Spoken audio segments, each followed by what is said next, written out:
नमस्कार. सकाळी काय बनवायचं, मुलांना डब्याला काय द्यायचं म्हणून सकाळीच मी मसुरा भिजत घातल्या होत्या. अख्ख्या मसुरा त्या मी उकडून घेतलेल्या होत्या. आता एवढं भिजवताना दाखवायला काही जमलंच नाही. कांदा टोमॅटो चिरलेला होता, त्याच्यात मस्त पाणी घातलं आणि अख्ख्या मसुरांची भाजी बनवली. चवीनुसार मीठ टाकलं आणि हिरवीगार अशी कोथिंबीर टाकली. आता आज होता शुक्रवार म्हणून स्पेशल काय करावं म्हणून हे बघा, मी कांदा टोमॅटो चिरून घेतलेला होता, त्याच्यामध्ये थोडीशी कोथिंबीर पण टाकलेली होती, कारण घाई असल्यानंतर सगळंच फटाफट करायचं असतं. फ्राय करून घेतलेलं होतं. आता मी मिरची आणि हळद, थोडासा मालवणी मसाला पण मी टाकते.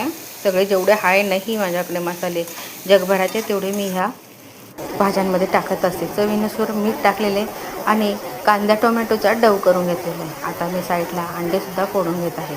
अंडे फोडून झाल्यानंतर त्या डवमध्ये मी आता ओतले. हे बघा, अंडे फोडून झाल्यानंतर डवमध्ये ओतले आणि मस्त असं कसं मिक्स करून घ्यायचं आहे, कारण एकजीव झालं पाहिजे, म्हणजे कुठे खारट कुठे आणि असं काही लागायला नको.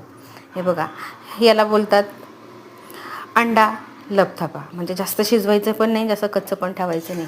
अंडा लपथापा एवढा टेस्टी लागतो की अंड्याच्या भुर्जीपेक्षासुद्धा तुम्ही भाताबरोबर खाऊ शकता, चपातीबरोबर खाऊ शकता, भाकरीबरोबर खाऊ शकता.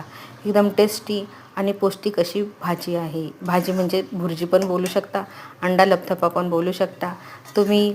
परत अंडा घोटाला बोलतात ना, तो पण बोलू शकता. तुम्हाला जे बोलायचं आहे ते तुम्ही बोलू शकता, पण मला याला अंडा लपथापा बोलायलाच आवडेल. बघा, छान अशी ही साधी सिंपल 5 मिनटात होणारी रेसिपी आहे.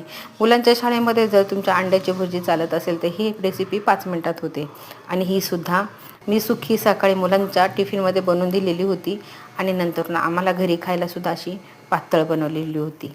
आणि बघा, अंड्याचा पोळासुद्धा मी बनवलेला होता, कारण जेवताना काहीतरी जरा वेगळे आणि टेस्टी पाहिजे असतं. म्हणजे हमेशाच माझ्या जीवनामध्ये वेगळे वेगळे असे पदार्थ बनवलेलेच जातात. अंड्याची भुर्जी आणि अख्ख्या मसुराची भाजी आणि अंड्याचा पोळा. अंडा लपथापा खूप टेस्टी झालेला होता आणि मसुराची डाळसुद्धा खूप टेस्टी झालेली होती. माझ्या नवऱ्याने तर बनवले तेव्हाच ते बोलले, काय भारी जेवण असे करत होते.